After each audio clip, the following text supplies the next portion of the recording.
You're tuning in to the Camp W podcast. Here's your host, Director Evan Wofsy. Welcome to the Camp W podcast, where we have conversations about camp. I'm your host, Evan Wofsy, Director of Camp W, and today we're talking with Jordan Hirschman, who has been a 10-year employee, who has been an assistant counselor, and now her new position as division head of Upper Camp. Jordan, how are you today? Good, how are you? Thank you for having me. Of course. Jordan, tell us about your new role for the summer of 2026 at Camp W. So, like you said, this summer I'm going to be the Upper Camp Division Head. And with that, I will be helping counselors communicate with their parents. I will be helping them supervise their groups, helping them get tips on how to manage their groups and the behaviors in their groups. On top of that, I will be working alongside Ben, and we will just be trying to make the Upper Camp Division the best it's ever been and just improve different activities and different things that we're going to be doing just to have everyone have a great summer. Well, it's awesome, Jordan. I remember when I hired you 10 years ago, you were, I believe, 15 years old, and now here you are. You're a teacher, you've got your master's, and you've been your assistant counselor. Now you're moving into administrative role at Camp W, and you're still going to be a counselor, so I know the campers are excited about that, because I know those fifth grade girls would be very sad if you were not still with them. Oh, yes, they would be. That leads me to my next question. Why do you continue to return to Camp W instead of teaching summer school or maybe writing curriculum during the summer? Like you said, this is my 10th summer, and I feel like camp has just become a second family to me. It's definitely become a second home as well. Sam and I have been working together since we were 16, and just the relationships with the staff have really built over the years, and just the relationship with the campers. It's been awesome to see the campers that were so little when I first started now become juniors and seniors, and it's really cool to see them grow and build those connections, and that's something you can't really get at summer school or writing curriculum. I hate to tell you, you sound like a parent. Like when my child was born and now they're older. So, and just to clarify for people so they know Sam, you're referring to Sam Burrell, who also has been with us for a very long time, and counselor, and that's great. Yeah. So here's my next question, because I'm sure people want to know, what is your favorite activity at camp? And tell everyone why. Well, there's so many to choose from. The campers have a bunch of activities that they do every single day, but my favorite would probably have to be Art with Kristen. It's so fun seeing how she creates different projects for the campers and how they just let their creativity flow. One day this summer, my campers did special effects makeup, and they had such a blast with that. I had one camper who painted her entire body, and yes, she did get paint all over the lunch bench, but it was so worth it seeing all of their faces, and they were just so happy and working together to create different pieces. Yeah, she's really, really talented, and that special effects, that's actually one of the most popular choice period activities that she teaches, but that's awesome. So my next question for you is, how do you build a strong relationship with campers in terms of getting them to communicate with you and open up to you if something's wrong? Tell us about that. Well, from day one, I like to establish rules and expectations with my group. So when we're in that non-swim period for the first day, I like to talk with my assistant counselor, and we kind of just ask the group what they're expecting out of the summer and just what rules that we can put in place for them to have a safe and the best summer that they possibly can have. So on top of that, I always let my campers know that I'm very transparent with them. They can come to me for anything, and I'm always a listening ear for them. I'm there to support them and do whatever I can to help them thrive that summer and really just grow into a new camper. On top of that, I really like just having them be encouraged to try new things. That's definitely one of my rules over the summer, that if we try a new activity, I just want them to at least give it a go before they say, I don't like this, or I don't want to do this, just so they can experience it and say they tried before they, say, I'm not doing this and don't like doing it. Yeah. I remember, I think it was remote control cars, where your girls really didn't want to do it, and then they started doing it. Next thing you know, they're screaming, Yeah, raring, and I thought that was pretty awesome. Yeah. Well, listen, that's great. And one of the things that I've always loved about you is the way you do build that, almost family-like atmosphere with your campers. I mean, they love you. They're hugging you all the time. And at the end of camp, they're sobbing, crying. They don't want Jordan. And I think that's such an awesome feeling. And people would be like, why do you want the kids to cry? And I always say, like, when they cry, we know that we've really done our job, and that special relationship, the bond that you have with your campers. And you're so good at that. So compliments to you. Thank you. What advice could you give campers that are so sad because, now camp's over, we're back into school, and we don't see the campers every day. So what would you say to them right now if you could? Well, I did have a lot of criers this year, so I did tell all of them that, it's not a goodbye, it's a see you later. We're going to see each other next summer, and it'll be so fast. The time will move so quickly while they're in school. But I also like telling them that, just because they're sad, it's not a bad thing. That means that we had a great summer together, and, we have so many memories to look back on, and that even if they are overwhelmed in school or if they're having a hard time with school, they can just think back to summer and think about the happy memories that we made and all the good times we had, and just look forward to it even more for next summer. So here's your moment to talk directly to the kids. If you could give a shout out, name some campers, I'm sure they would be smiling from cheek to cheek if they heard their name. Just what do you got to say directly to them? Well, my W girls, aka the W-ettes at the end of the summer. W-ettes. I love all of you. I can't wait to see you all next summer. I'm looking forward to seeing all of your smiling faces, hopefully throughout the year. And just we're going to have another great summer. Hopefully I'm with you guys again next year. You made the summer super special, and it's definitely one to remember, so I thank you all for that. I can't wait to see you again, and I'm looking forward to making more memories with you. That's awesome. That's really great. So now, Jordan, my next question for you is, since you've got so much experience being a camp counselor, and I'm sure parents would really want to hear this answer, what's your biggest challenge for a camper entering the group in the middle of the summer, like they're coming week 4 or they're coming week 5? How do you get them to feel accepted into the group, and what strategies could you recommend to fellow counselors and how to deal with this? Well, I think that's kind of like a fun challenge.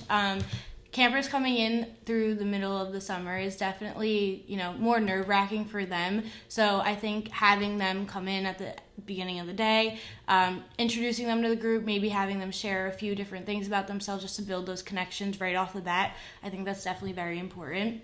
And then again, throughout the day, just making sure that, they're in with the group, they're doing things.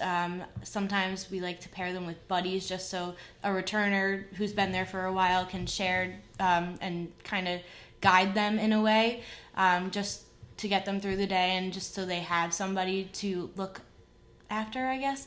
And then at lunch, I think that's definitely the big, nerve-wracking experience for them, because a lot of campers haven't been to camp that start a little bit later in the summer, so just making sure that they're always with another camper, or all the campers in the group, having them sit in the middle of the table, making sure that those conversations are flowing, and if they're not, I'll obviously step in and just make sure that they're communicating, and they're just trying to get to know the other campers. And then for parents, at the end of the day, I always like to either text or call, whatever they prefer, and just let them know how their child did at the end of the day, what kind of day they had, if they, were a little nervous at the beginning, but then they opened up, just if they were successful.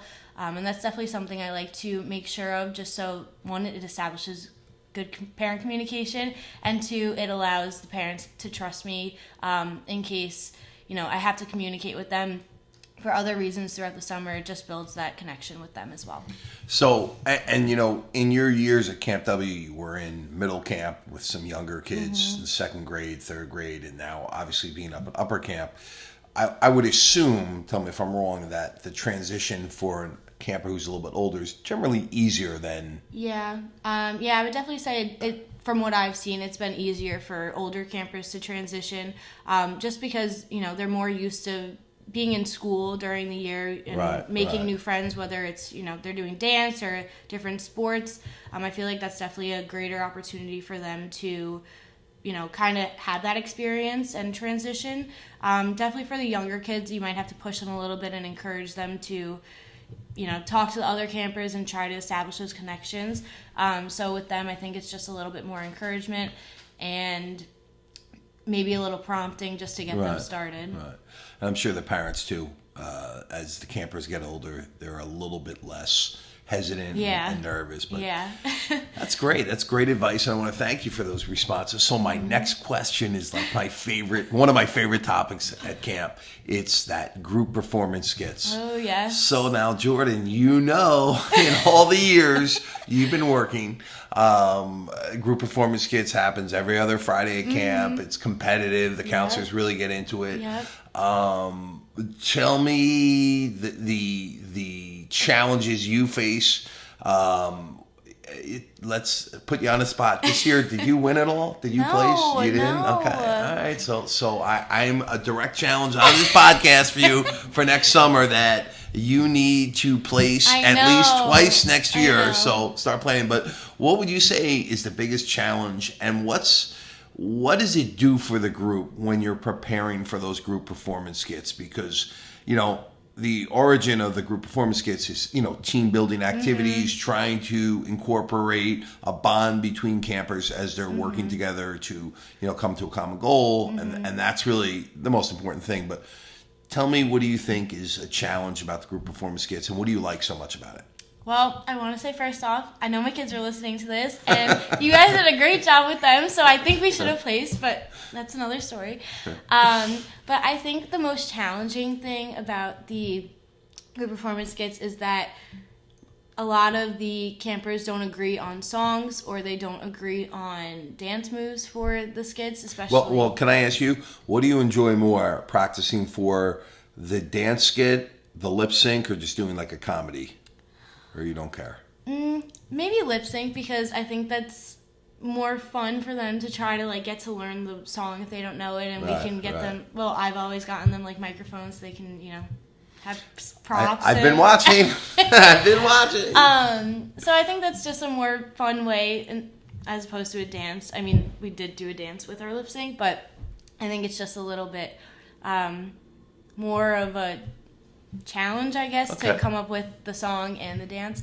But yeah, definitely a challenge for group performance skits is having all of the campers agree on one song, dance moves, costumes if they want to wear costumes, props.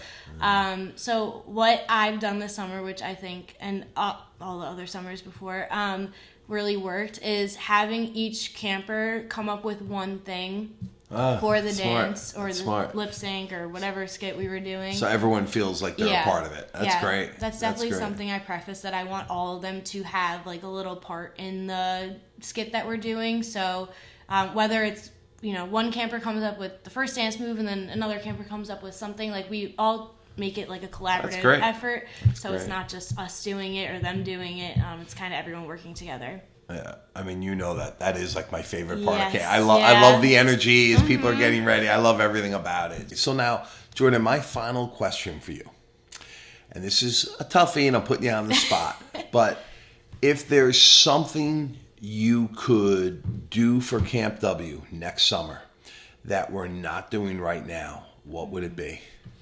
Oh, that's a tough one. I feel like there's so many good things happening for next summer already.